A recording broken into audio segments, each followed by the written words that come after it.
In his inaugural remarks in January 1937, in the midst of the Great Depression, President Franklin Delano Roosevelt looked out at the nation, and this is what he saw.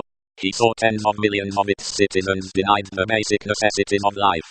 He saw millions of families trying to live on incomes so meager that the pall of family disaster hung over them day by day. He saw millions denied education, recreation, and the opportunity to better their lot and the lot of their children. He saw millions lacking the means to buy the products they needed, and by their poverty and lack of disposable income denying employment to many other millions. He saw 1/3 of a nation ill-housed, ill-clad, ill-nourished, and he acted. Against the ferocious opposition of the ruling class of his day, people he called economic royalists, Roosevelt implemented a series of programs that put millions of people back to work, took them out of poverty, and restored their faith in government. He redefined the relationship of the federal government to the people of our country. He combated cynicism, fear and despair.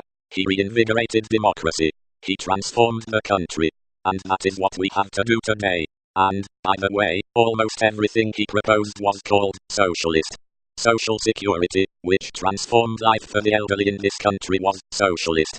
The concept of the minimum wage was seen as a radical intrusion into the marketplace and was described as socialist.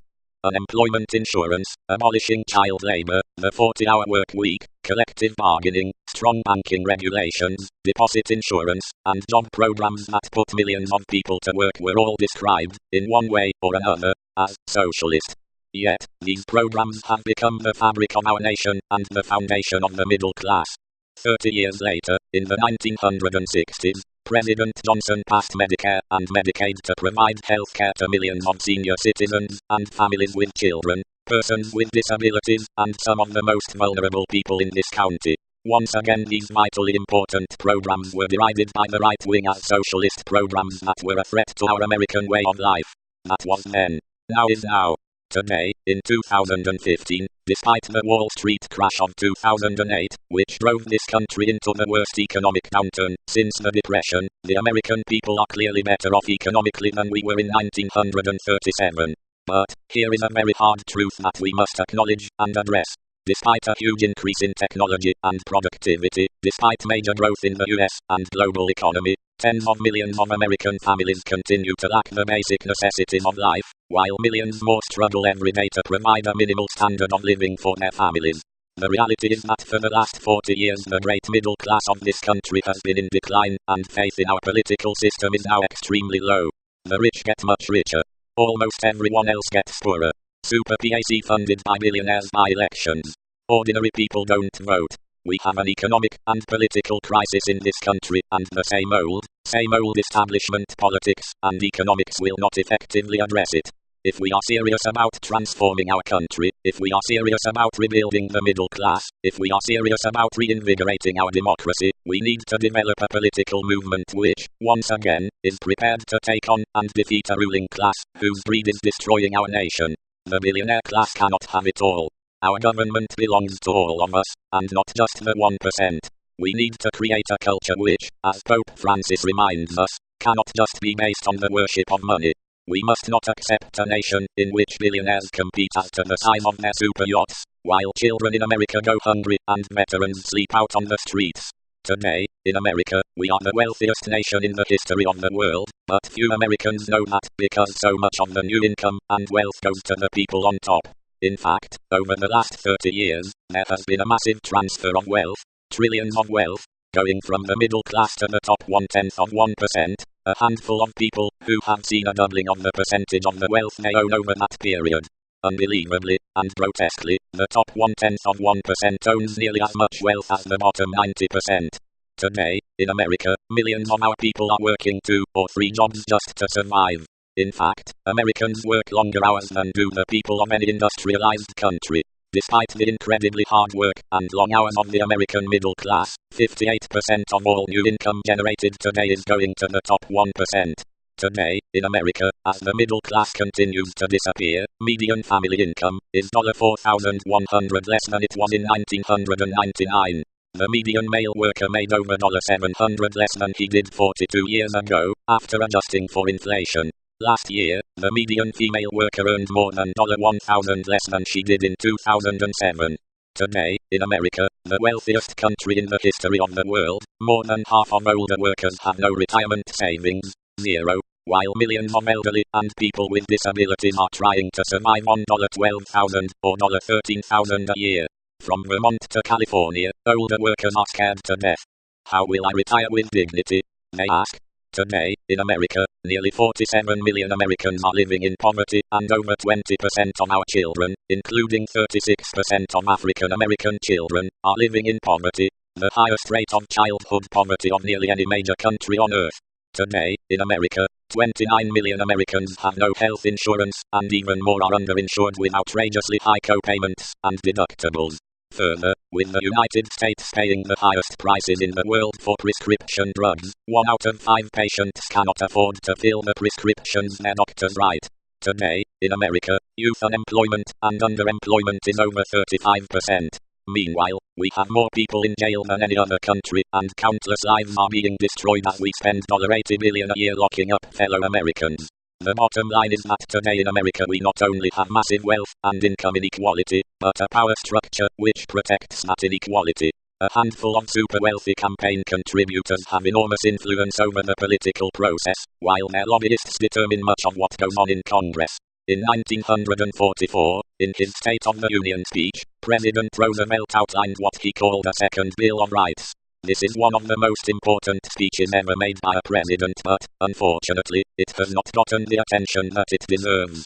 In that remarkable speech, this is what Roosevelt stated, and I quote, "We have come to a clear realization of the fact that true individual freedom cannot exist without economic security and independence. Necessitous men are not free men." End of quote. In other words, real freedom must include economic security. That was Roosevelt's vision 70 years ago. It is my vision today. It is a vision that we have not yet achieved. It is time that we did.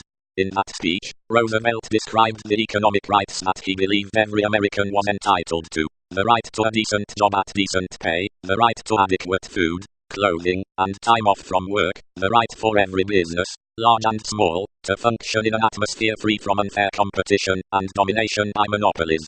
The right of all Americans to have a decent home and decent health care.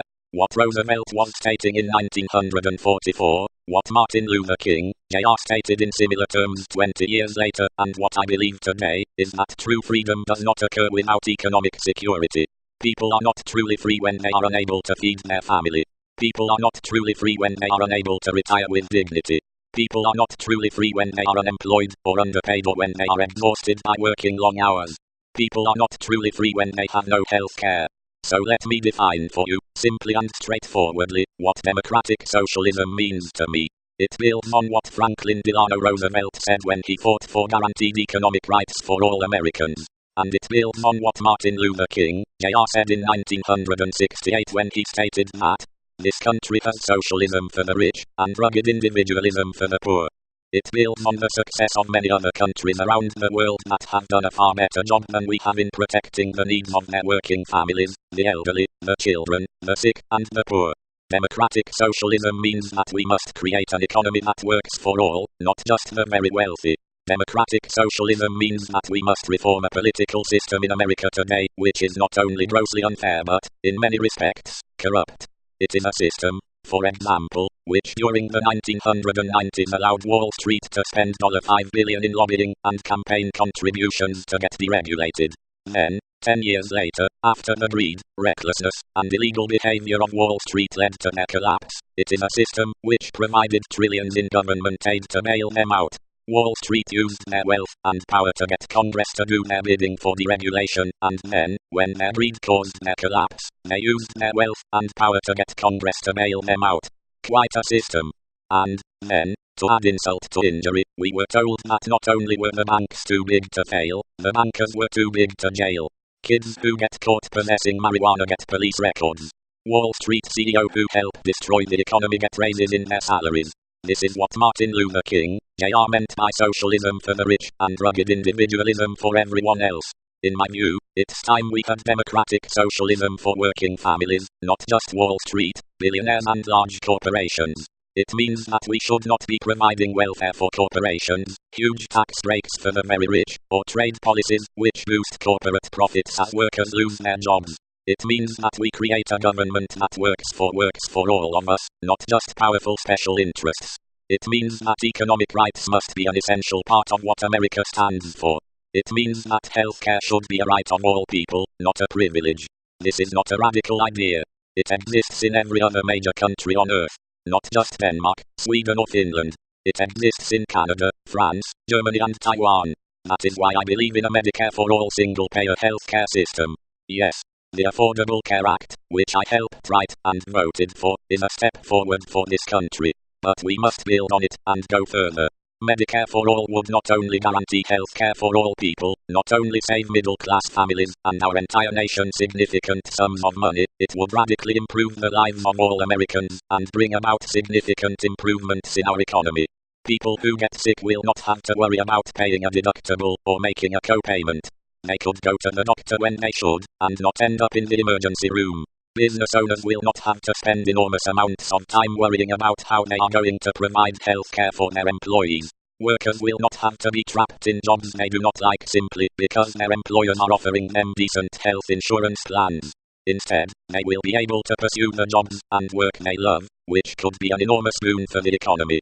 And by the way, moving to a Medicare for all program will end the disgrace of Americans paying, by far, the highest prices in the world for prescription drugs. Democratic socialism means that, in the year 2015, a college degree is equivalent to what a high school degree was 50 years ago, and that public education must allow every person in this country, who has the ability, the qualifications, and the desire, the right to go to a public colleges or university tuition free. This is also not a radical idea. It exists today in many countries around the world. In fact, it used to exist in the United States. Democratic socialism means that our government does everything it can to create a full employment economy. It makes far more sense to put millions of people back to work rebuilding our crumbling infrastructure, than to have a real unemployment rate of almost 10%. It is far smarter to invest in jobs and educational opportunities for unemployed young people, than to lock them up and spend $80 billion a year through mass incarceration. Democratic socialism means that, if someone works 40 hours a week, that person should not be living in poverty, that we must raise the minimum wage to a living wage, $15 an hour over the next few years. It means that we join the rest of the world, and pass the very strong paid family and medical leave legislation now in Congress. How can it possibly be that the United States, today, is virtually the only nation on earth, large or small, which does not guarantee that a working class woman can stay home for a reasonable period of time with her newborn baby? How absurd is that? Democratic socialism means that we have government policy which does not allow the greed and profiteering of the fossil fuel industry to destroy our environment and our planet, and that we have a moral responsibility to combat climate change and leave this planet healthy and habitable for our kids and grandchildren. Democratic socialism means that in a democratic, civilized society the wealthiest people and the largest corporations must pay their fair share of taxes. Yes, innovation, entrepreneurship and business success should be rewarded. But greed for the sake of greed is not something that public policy should support. It is not acceptable that in a rigged economy in the last 2 years the wealthiest 15 Americans saw their wealth increase by $170 billion, more wealth than is owned by the bottom 130 million Americans. Let us not forget what Pope Francis has so elegantly stated. We have created new idols. The worship of the golden calf of old has found a new and heartless image in the cult of money and the dictatorship of an economy which is faceless and lacking any truly humane goal. It is not acceptable that major corporations stash their profits in the Cayman Islands and other offshore tax havens to avoid paying $100 billion in taxes each and every year. It is not acceptable that hedge fund managers pay a lower effective tax rate than nurses or truck drivers. It is not acceptable that billionaire families are able to leave virtually all of their wealth to their families without paying a reasonable estate tax. It is not acceptable that Wall Street speculators are able to gamble trillions of dollars in the derivatives market without paying a nickel in taxes on those transactions. Democratic socialism, to me, does not just mean that we must create a nation of economic and social justice. It also means that we must create a vibrant democracy based on the principle of one person, one vote. It is extremely sad that the United States, one of the oldest democracies on earth, has one of the lowest voter turnouts of any major country, and that millions of young and working class people have given up on our political system entirely. Every American should be embarrassed that in our last national election 63% of the American people, and 80% of young people, did not vote. Clearly, despite the efforts of many Republican governors to suppress the vote, we must make it easier for people to participate in the political process, not harder. It is not too much to demand that everyone 18 years of age is registered to vote. End of discussion. Further, it is unacceptable that we have a corrupt campaign finance system which allows millionaires, billionaires and large corporations to contribute as much as they want to super PACs to elect candidates who will represent their special interests. We must overturn Citizens United and move to public funding of elections. So the next time you hear me attacked as a socialist, remember this. I don't believe government should own the means of production, but I do believe that the middle class and the working families who produce the wealth of America deserve a fair deal. I believe in private companies that thrive and invest and grow in America instead of shipping jobs and profits overseas. I believe that most Americans can pay lower taxes if hedge fund managers who make billions manipulating the marketplace finally pay the taxes they should. I don't believe in special treatment for the top 1%, but I do believe in equal treatment for African Americans who are right to proclaim the moral principle that Black Lives Matter. I despise appeals to nativism and prejudice, and I do believe in immigration reform that gives Hispanics and others a pathway to citizenship and a better life. I don't believe in some foreignism, but I believe deeply in American idealism. I'm not running for president because it's my turn, but because it's the turn of all of us to live in a nation of hope and opportunity, not for some, not for the few, but for all. No one understood better than FDR the connection between American strength at home and our ability to defend America at home and across the world. That is why he proposed the Second Bill of Rights in 1944, and said in that State of the Union, America's own rightful place in the world depends in large part upon how fully these and similar rights have been carried into practice for all our citizens. For unless there is security here at home, there cannot be lasting peace in the world. I'm not running to pursue reckless adventures abroad, but to rebuild America's strength at home. I will never hesitate to defend this nation, but I will never send our sons and daughters to war under false pretense or pretenses or into dubious battles with no end in sight.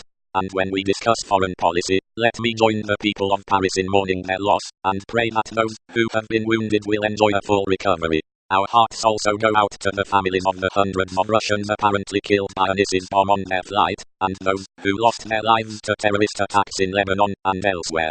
To my mind, it is clear that the United States must pursue policies to destroy the brutal and barbaric ISIS regime, and to create conditions that prevent fanatical extremist ideologies from flourishing. But we cannot, and should not, do it alone. Our response must begin with an understanding of past mistakes and missteps in our previous approaches to foreign policy.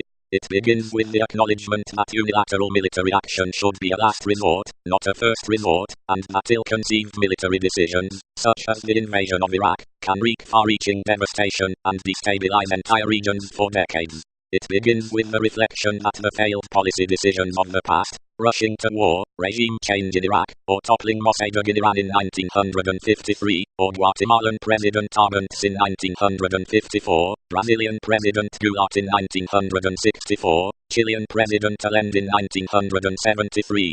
These are the sorts of policies do not work, do not make us safer, and must not be repeated.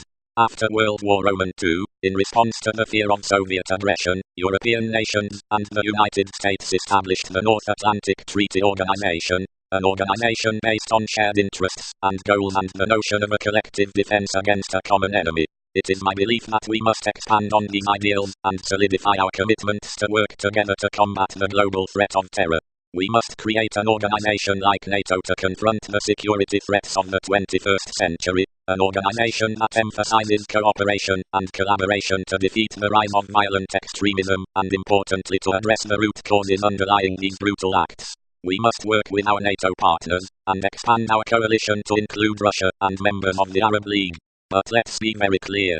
While the US and other Western nations have the strength of our militaries and political systems, the fight against ISIS is a struggle for the soul of Islam, and countering violent extremism and destroying ISIS must be done primarily by Muslim nations, with the strong support of their global partners. These same sentiments have been echoed by those in the region. Jordan's King Abdullah Roman II said in a speech on Sunday that terrorism is the greatest threat to our region and that Muslims must lead the fight against it. He noted that confronting extremism is both a regional and international responsibility, and that it is incumbent on Muslim nations and communities to confront those who seek to hijack their societies and generations with intolerance and violent ideology. And let me congratulate King Abdallah not only for his wise remarks, but also for the role that his small country is playing in attempting to address the horrific refugee crisis in the region. A new and strong coalition of Western powers, Muslim nations, and countries like Russia must come together in a strongly coordinated way to combat ISIS, to seal the borders that fighters are currently flowing across, to share counter-terrorism intelligence, to turn off the spigot of terrorist financing, and to end support for exporting radical ideologies. What does all of this mean? Well, it means that, in many cases, we must ask more from those in the region. While Jordan, Turkey, Egypt, and Lebanon have accepted their responsibilities for taking in Syrian refugees, other countries in the region have done nothing or very little. Equally important, and this is a point that must be made, countries in the region like Saudi Arabia, Kuwait, Qatar, UAE, countries of enormous wealth and resources, have contributed far too little in the fight against ISIS. That must change. King Abdallah is absolutely right when he says that the Muslim nations must lead the fight against ISIS, and that includes some of the most wealthy and powerful nations in the region, who, up to this point, have done far too little. Saudi Arabia has the third largest defense budget in the world, yet instead of fighting ISIS they have focused more on a campaign to oust Iran-backed Houthi rebels in Yemen. Kuwait, a country whose ruling family was restored to power by US troops after the First Gulf War, has been a well-known source of financing for ISIS and other violent extremists. It has been reported that Qatar will spend $200 billion on the 2022 World Cup, including the construction of an enormous number of facilities to host that event, $200 billion on hosting a soccer event, yet very little to fight against ISIS. Worse still, it has been widely reported that the government has not been vigilant in stemming the flow of terrorist financing, and that Qatari individuals and organizations funnel money to some of the most extreme terrorist groups, including al-Nusra and ISIS. All of this has got to change. Wealthy and powerful Muslim nations in the region can no longer sit on the sidelines and expect the United States to do their work for them. As we develop a strongly coordinated effort, we need a commitment from these countries that the fight against ISIS takes precedence over the religious and ideological differences that hamper the kind of cooperation that we desperately need. Further, we all understand that Bashar al-Assad is a brutal dictator who has slaughtered many of his own people. I am pleased that we saw last weekend diplomats from all over the world, known as the International Syria Support Group, set a timetable for a Syrian-led political transition with open and fair elections. These are the promising beginnings of a collective effort to end the bloodshed and to move to political transition.